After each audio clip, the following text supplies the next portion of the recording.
हर एक स्टेट के हर एक कोने तक ये बात पहुंचेगी कि युवाओं का भविष्य बीजेपी ने बर्बाद कर दिया है। पूर्व मंत्री मनीष ग्रोवर ने कहा कि धर्मेंद्र प्रधान का इस्तीफा नहीं होगा मतलब नहीं होगा, ये वाहियात और फिजूल की बात है, नहीं होगा मतलब नहीं। 20 से 22-25 बच्चे जिन्होंने सुसाइड कर लिया, उनकी मौत वाहियात है। जंतर मंतर पे जब उनके परिवार के सदस्य गए वहाँ, जब उनकी तस्वीर देखी, कैसे अंदर से टूट के रोए वो। ग्रोवर साहब ये सीना तान के कह रहे हैं कि भाई हम इस्तीफा नहीं होने देंगे, तो ग्रोवर साहब ये वही भारत है जिन्होंने अंग्रेजों को भी नहीं बख्शा था। ये उन बच्चों का आंदोलन है जो बच्चा रात को बैठ के ये सोचता है कि मैं इतने सालों से मेहनत कर रहा हूँ, मैं पेपर देने जाता हूँ, पेपर लीक क्यों हो रहा है। तो ग्रोवर साहब 100 प्याज भी खाओगे, 100 जूत भी खाओगे और इस्तीफा भी होगा। आप सोचना कि उस बच्चे के ऊपर क्या बीतरी होगी। वो वहाँ प्रदर्शन कर रहे हैं और बीजेपी वाले उसको लठ मार रहे हैं। बीजेपी वाले बहन बेटी हुई कपड़े फाड़ लग रहे हैं। 68 बच्चे तो राम मनोहर लोहिया हॉस्पिटल में एडमिट है, 32 बच्चे सफदरगंज हॉस्पिटल में एडमिट है। पुलिस वाले डंडे मार रहे हैं, ट्रक का ट्रक भरा खड़ा है बड़े बड़े पत्थरों के साथ। कहाँ से आ गया वो? बच्चों ने बुलाया क्या? हरियाणा प्रदेश का युवा भी तो बर्बाद कर दिया बीजेपी ने। नमस्कार, डिजिटल हरियाणा पर आपका स्वागत है। मेरा नाम मोहित गोयत है। इस वक्त भूपेंद्र नफे सिंह राठी मेरे साथ हैं। कल इंडियन नेशनल लोकदल पूरे हरियाणा भर में छात्रों के समर्थन में प्रदर्शन करेगी, तो इनसे बातचीत करते हैं कि किस तरीके का प्रदर्शन जो है वो रहेगा और क्या समय रहेगा और किस तरीके का प्रदर्शन जो है वो रहेगा, उसकी रूपरेखा क्या रहेगी। भूपेंद्र, कल आप लोग प्रदर्शन कर रहे हो हरियाणा भर में, किस तरीके से आप लोगों का प्रदर्शन रहेगा, क्या रूपरेखा है? देखिए, हमारे राष्ट्रीय अध्यक्ष चौधरी अभय सिंह चौटाला जी के आदेश अनुसार भाई करण अर्जुन जी ने लगभग 23 के 23 जिलों में कल 11 बजे सभी डीसी मुख्यालय पर न केवल युवा इनेलो की बल्कि हमारे सीनियर नेताओं के साथ मिलकर डीसी को ज्ञापन देने के लिए आह्वान किया है। और ज्ञापन देने का मकसद सिर्फ यही है कि जो आवाज़ सरकार युवा की दबाना चाहती है। देखिए, एक तरफ तो सरकार ये नारा कहकर आई थी कि हम युवाओं को रोज़गार देंगे। युवाओं को रोज़गार देना तो दूर की बात है, युवाओं को लाठी मिल रही है, युवाओं को गोलियां मिल रही है, युवाओं को झूठे मुकदमे मिल रहे हैं। तो उसके खिलाफ कल इंडियन नेशनल लोकदल और इंडियन नेशनल दल की युवा टीम मिलकर 23 के 23 जिलों में डीसी को हम अपना ज्ञापन देंगे। और ज्ञापन देकर हमारी सिर्फ सिंपल एक ही डिमांड है, जिनकी वजह से ये पेपर लीक हो रहे हैं, हमें उनका इस्तीफा चाहिए। मतलब आपका रूप क्या रहेगा, आप लोग किस रूप में प्रदर्शन करेंगे? क्योंकि छात्रों का आंदोलन है, छात्र प्रदर्शन कर रहे हैं। इन लोग को क्या जरूरत समझ में आई कि हमें भी इसमें प्रोटेस्ट में हिस्सा लेना चाहिए, हम भी छात्रों के हक में प्रदर्शन करेंगे? हरियाणा प्रदेश का युवा भी तो बर्बाद कर दिया बीजेपी ने। आप देखिए ना, हरियाणा प्रदेश में भी तो सारे पेपर लीक हो रहे हैं, चाहे वो मेडिकल का लेकर हो, चाहे वो किसी अन्य विभाग को लेकर हो, इरिगेशन का ही क्यों ना हो। तो जब हमारा युवा दर दर भटक रहा है और उसकी वजह से क्राइम में जा रहा है, तो फिर हमें ना केवल अपने हरियाणा प्रदेश के युवा की बल्कि हमारे देश का युवा, चाहे वो किसी भी स्टेट का क्यों ना हो, जब एक उतना बड़ा आंदोलन जंतर मंतर पर चल रहा है, तो हमारा भी फर्ज बनता है कि हम अपने युवा के साथ साथ देश प्रदेश के अलग इलाके के युवाओं का भी आवाज़ उठाए। और इसी वजह से, क्योंकि जब हम जंतर मंतर गए, देखिए एक अलग जलाई है वहाँ बच्चों ने, और उस अलग का फ़ायदा हर एक युवा को तब मिलेगा जब ये हर एक स्टेट के हर एक कोने तक ये बात पहुंचेगी कि युवाओं का भविष्य बीजेपी ने बर्बाद कर दिया है। हम उसको हरियाणा से। इसमें मेरा सवाल यहाँ ये है, आप लोग लगातार धर्मेंद्र प्रधान के इस्तीफे की आप लोग बात कर रहे हो कि हम इस्तीफा मांगेंगे, लेकिन कल रोहतक में एक प्रदर्शन था, अर्चना गुप्ता ने उसकी अध्यक्षता की, उनका नेतृत्व था, और वहां एक पूर्व मंत्री मनीष ग्रोवर ने कहा कि धर्मेंद्र प्रधान का इस्तीफा नहीं होगा मतलब नहीं होगा, ये वाहियात और फिजूल की बात है, नहीं होगा मतलब नहीं होगा। तो वाहियात मतलब जो 20 से 22-25 बच्चे जिन्होंने सुसाइड कर लिया, उनकी मौत वाहियात है? सरकार की नज़रों में तो इसका मतलब उनकी कोई कदर नहीं है। आप देखिए, जंतर मंतर पे जब उनके परिवार के सदस्य गए वहाँ, जब उनकी तस्वीर देखी, कैसे अंदर से टूट के रोए वो। कोई बच्चा 5-5, 6-6 साल लगातार मेहनत करता है डॉक्टर बनने के लिए, और फिर उसके बाद उसका पेपर लीक हो जाता है और वो नौकरी पे लग जाते हैं जिनके पैसे ऊपर पहुंच जाते हैं। और ग्रोवर साहब ये सीना तान के कह रहे हैं कि भाई हम इस्तीफा नहीं होने देंगे, तो ग्रोवर साहब ये वही भारत है जिन्होंने अंग्रेजों को भी नहीं बख्शा था। अंग्रेज भी नहीं गया करते, सारी उम्र हमारी पीढ़ी आड़े राज करेगी, आज तो उनने भी ना पाते।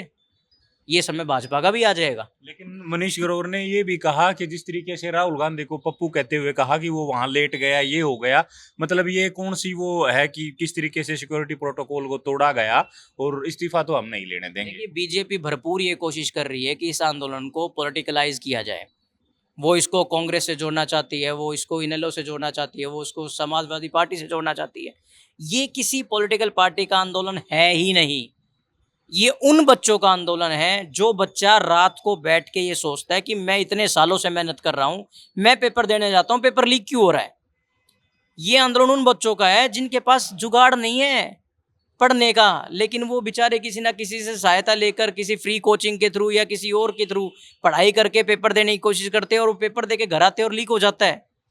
ये हर उस आम जनरेशन की लड़ाई है जो कल को ये चाहता है कि मैं सक्सेसफुल होके अपनी लाइफ में ये अचीव करना चाहता हूं, लेकिन मैं कर नहीं पा रहा हूं क्योंकि सरकार नहीं करने दे रही मुझे। बीजेपी का बहुत सिंपल फंडा है। बीजेपी ये चाहती कि हर एक आंदोलन को, जन्नत में भी यही हुआ था ना। चौधरी अभय सिंह चौटाला जी ने क्या कहा था कि ये 100 प्याज भी खाओगे, 100 जूत भी खाओगे और टी भी लगाओगे। तो ग्रोवर साहब 100 प्याज भी खाओगे, 100 जूत भी खाओगे और इस्तीफा भी होगा। कल जब ये विरोध का विरोध हो रहा था, क्योंकि कल बीजेपी और कांग्रेस दोनों आमने सामने थे, बीजेपी राहुल गांधी मुर्दाबाद के नारे लगा रही थी और कांग्रेस जिंदाबाद के नारे लगा रही थी। और एक टाइम तो वो आया कि एक आदमी राहुल गांधी बोल रहा है, उस तरफ से जिंदाबाद की आवाज आ रही है, उस तरफ से मुर्दाबाद की आ रही है। लेकिन इसी बीच एक अद्भुत घटना देखने को मिली। ऑटो में सवार होकर एक माँ बेटी जा रही है, जितना पता चल रहा है सोशल मीडिया के सोर्स से, और उन्होंने दोनों को जो बड़ी खरी खोटी सुनाई, वो वीडियो आपने भी देखा होगा। बिल्कुल, मैं इसीलिए आपको किस तरीके से देखते हो? मैं इसीलिए आपको कह रहा हूं कि बीजेपी ये कोशिश कर रही है कि इसको पॉलिटिकलाइज आंदोलन बना दे। इधर कांग्रेस उसका फायदा उठाने के लिए अपने आप को फ्रंट करने की कोशिश कर रही है। लेकिन आपने खुद कहा ना, आपके सवाल में ही आपका जवाब है कि वो बच्ची ऑटो से उतरी, उसने दोनों को धमकाया, क्योंकि भविष्य तो उस बच्ची का खराब होने लग रहा है।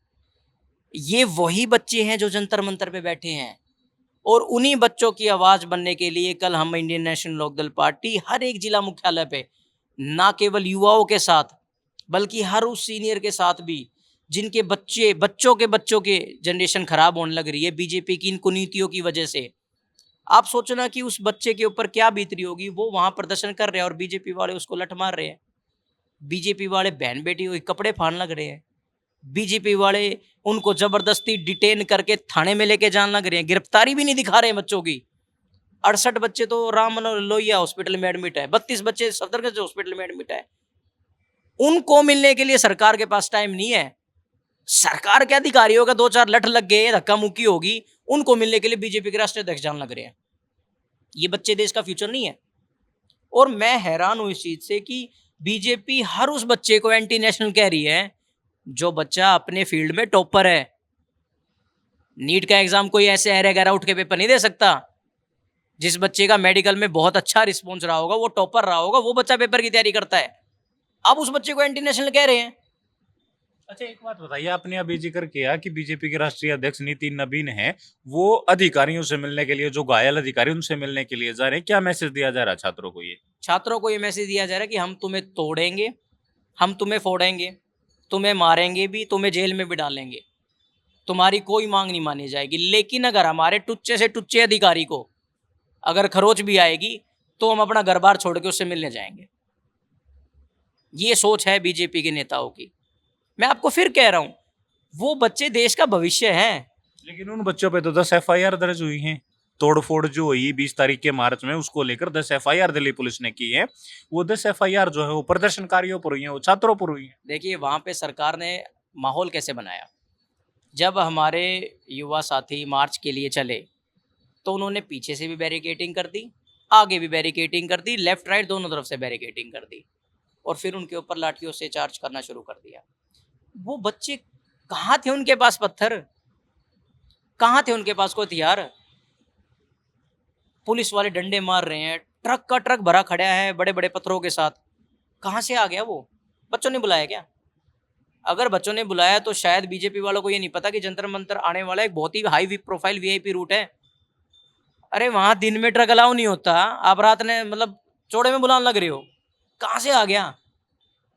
बीजेपी की सोच ये है कि इन बच्चों को ये दिखा दो कि ये एंटी नेशनल है। अगर हक मांगना गोयल साहब एंटी नेशनल है तो हम हैं। अगर अपने हक के लिए हमें आंदोलन करना पड़ रहा है, और अगर हम एंटी नेशनल है तो हम हैं। हम कहाँ जाके अपनी आवाज रेज करेंगे? प्राइम मिनिस्टर हमारे लिए आखिरी दरवाजा है, और प्राइम मिनिस्टर हमारी सुनना नहीं चाहता, तो फिर कहाँ जाएं हम? तो ये भूपेंद्र राठी हैं, कल का प्रोटेस्ट है इनका, और इन्होंने बताया कि किस तरीके से पूरा रोड मैप है और जो कुछ हुआ 2-3-4 दिन में वो पूरा देश देख रहा है। देश की राजधानी में जो रहा वो पूरे देश की आंखों के सामने चल रहा है। कल इंडियन नेशनल लोकदल हरियाणा भर के हर डिस्ट्रिक्ट हेडक्वार्टर पर प्रोटेस्ट कर रही है और अपना मांग पत्र जो है वो डीसी के माध्यम से जो है केंद्र सरकार तक पहुंचाने का काम करेगी। सारी बातचीत आप लोगों ने सुनी है, इसके बारे में आप लोग क्या सोचते हैं ये हमें कमेंट बॉक्स में जरूर लिखें। शुक्रिया।